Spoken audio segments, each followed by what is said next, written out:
గత 5 ఏళ్ల వైసీపీ ప్రభుత్వం జనసేనపై కక్ష సాధింపుతో వ్యవహరించిందని విమర్శించారు మంత్రి నాదెండ్ల మనోహర్. అక్రమ కేసులు పెట్టి ఇబ్బంది పెట్టాలని చూసిన జనసేన అధినేత పవన్ కళ్యాణ్ ఎక్కడా వెనుకడుగు వేయలేదన్నారు. పార్టీ కోసం పవన్ తీసుకుంటున్న చొరవలో ఎంతో కొంత బాధ్యతగా పనిచేయాల్సిన అవసరం మనందరిపై ఉందని పార్టీ శ్రేణులను ఉద్దేశించి వ్యాఖ్యానించారు. రానున్న రోజుల్లో రాష్ట్ర వ్యాప్తంగా జనసేనను మరింత బలోపేతం చేసే దిశగా పలు కార్యక్రమాలకు శ్రీకారం చుట్టనున్నట్లు నాదెండ్ల మనోహర్ వెల్లడించారు. నేటి నుండి 3వ విడత పార్టీ సభ్యత్వ నమోదు కార్యక్రమం జరుగుతున్న నేపథ్యంలో విజయవాడ పశ్చిమ నియోజకవర్గంలో జరిగిన కార్యక్రమానికి ముఖ్య అతిథిగా హాజరైన ఆయన క్యాడర్ను ఉద్దేశించి మాట్లాడారు. మీరందరూ కూడా అంకిత భావంతో నిలబడండి. ఎందుకంటే జనసేన పార్టీకి ఈరోజు ప్రజల్లో ఉన్న విలువ దేనికోసం ఎక్కువగా ఉందంటే పవన్ కళ్యాణ్ గారి వ్యక్తిత్వం. ఆయన కష్టపడి చేసిన ఈ ప్రస్థానం ఏ విధంగా పార్టీ బలోపేతం కోసం ఆయన నిలబడి ఆయన సొంత నిధులతోటి పార్టీని కూడా నడిపించుకుంటూ ముందు తీసుకొచ్చారు. మీ అందరికీ తెలుసు. ఈ 6-7 సంవత్సరాల నుంచి మనం చేసిన పోరాటాలు అనేక సందర్భాల్లో ప్రజల్ని కదిలించినాయి. చాలామంది వాళ్ళ అభిప్రాయాన్ని కూడా బయట చెప్పుకోలేని పరిస్థితి. కానీ ఎంతమంది నష్టపోయారో మీకు తెలుసు. విజయవాడలో మన బెంచ్ సర్కిల్లో భవన నిర్మాణ కార్మికులు ఏ విధంగా 5 రోజులు మన డొక్కా సీతమ్మ గారి స్ఫూర్తితోటి ఆ రోజు మనం ఆహార శిబిరాలు ఏర్పాటు చేస్తే నియోజకవర్గాల వారిగా ఎంతమంది వచ్చి మనందరినీ కూడా కలిసి ఆశీర్వదించారో మీకు తెలుసు.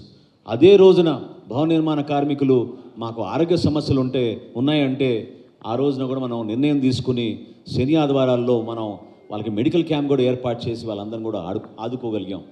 ఆ విధంగా మనకి స్పందించే మనస్తత్వం ఉంది మన పార్టీలో. ఒక్క పవన్ కళ్యాణ్ గారి పిలుపుతోటి ఎక్కడెక్కడి నుంచో ఇతర దేశాల నుంచో కూడా ఎంతోమంది వ్యక్తులు వచ్చి పార్టీ కోసం కష్టపడదాం నిలబడదాం అనే ఒక స్ఫూర్తిని ప్రతి చోట కూడా మనకు కనపడుతూ ఉంటుంది. ఈరోజు మన ప్రభుత్వంలోకి వచ్చాం. కూటమి ప్రభుత్వంలో మనం ఒక భాగస్వాములుగా గర్వంగా రాష్ట్రానికి ఉప ముఖ్యమంత్రి మన పవన్ కళ్యాణ్ గారు మన పార్టీ అధ్యక్షులుగా నిలబడినందుకు మనందరం కూడా ఒక మంచి నాయకత్వం కలిసి పనిచేయాలి. ఏ విధంగా మన కూటమిలో మన వంతు మనం సహాయం అందించగలుగుతాం, మన వంతు మనం ప్రభుత్వాన్ని బలోపేతం చేయడం కోసం ఏ విధంగా పాల్గొంటాం అనే దానిపైన కూడా మీ దృష్టి సారించాలి. నేను మొన్న కేంద్ర కార్యాలయంలో జరిగిన సందర్భంలో నేను మీకు ఇదే పిలుపునిచ్చాను. దయచేసి మీరందరూ కూడా మీరు వారధులు, సామాన్యులు ఎదుర్కొంటున్న సమస్యలపైన స్పందించే మనస్తత్వం ఎక్కువ మన జన సైనికులకు ఉంటుంది. కాబట్టి మీరు సమాజానికి వారధులుగా పార్టీ ఈరోజు ప్రభుత్వంలో ఉంది కాబట్టి దయచేసి మీరు కొంతవరకు ఈ సబ్జెక్ట్స్ పైన అవగాహన తెచ్చుకోండి. అవి స్థానికంగా ఉన్న చిన్న చిన్న సమస్యలు ఉండొచ్చు. ఏదో మనం కమిషనర్కి ఫోన్ చేస్తే పని అయిపోతుంది అనుకుంటే ఒక సందర్భంలో అవ్వకపోవచ్చు. ఎవరి దగ్గరికి వెళ్ళాలి, ఎవరితో చేయించుకోవాలి, ఆరోగ్య సమస్యలు ఉంటే మనం ఏం చేయాలి, మంచినీటి సమస్యలు ఉంటే మనం ఎవరికి ఫోన్ చేయాలి, ఏ విధంగా మన పార్టీ యంత్రాంగాన్ని మన ప్రభుత్వాన్ని మనం ఉపయోగించుకోవచ్చు, ప్రజలు పడుతున్న ఇబ్బందులు ఏంటనేది దానిపైన మీకు అవగాహన ఉంటే చాలా చక్కగా మీరు మాట్లాడి ప్రజల్ని మీరు ప్రభావితం చేసే విధంగా 10 మందిని మనం ఏ విధంగా గత 5 సంవత్సరాల్లో పార్టీ కోసం నిలబడి కష్టకాలంలో కార్యక్రమాలు చేశామో దాన్ని ప్రజల్లోకి తీసుకెళ్ళడానికి మీరందరూ కూడా సిద్ధమవుతారు. ఒక్కసారి మీరు ఊహించండి, ఆలోచించండి. నిజంగా నన్ను అన్నిటికన్నా కదిలించే సంఘటన ఏంటంటే మనం ఇప్పటంలో జరిగే సభకి ప్రిపేర్ అవుతూ ఉంటే ఎక్కడో ఒంగోలు నుంచి ఒక మేస్త్రి వచ్చి ఆ రోజు ₹1,00,000 ఆర్థిక సాయం నాకు అందిస్తే పవన్ కళ్యాణ్ గారికి అందించండి జనసేన పార్టీ కోసం అంటే ఏం చేస్తారని నేను అడిగాను. నేను అంటే ఇట్లా చిన్న మేస్త్రి పని చేసుకుంటూ ఉంటాను, నా దగ్గర 10 మంది పని చేస్తారని చెప్పారు.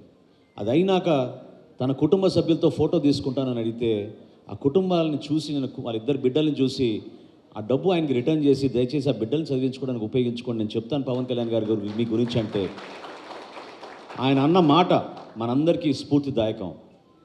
ఈ విధంగానే పార్టీ కోసం ఎంతమంది కష్టపడి పనిచేశారో మీరు గుర్తు తెచ్చుకోవాలి. ఆయన అన్న మాట ఏంటంటే పార్టీ నా బిడ్డలతో సమానం సార్, అందుకోసం నేను ఈ డబ్బు ఇస్తున్నానని చెప్పాడు.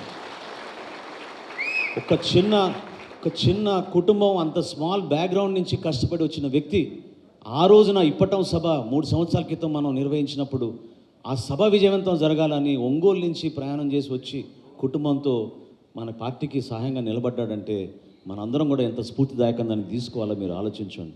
అదేవిధంగా అమలాపురంలో ఒక ట్యాక్సీ డ్రైవర్ పాపం పగలంతా ట్యాక్సీ నడుపుకొని సాయంత్రం క్రియాశీలక సభ్యత్వం చేసుకుంటూ దాదాపు 1400 సభ్యత్వం గత సంవత్సరం చేపించాడు ఒంటరిగా.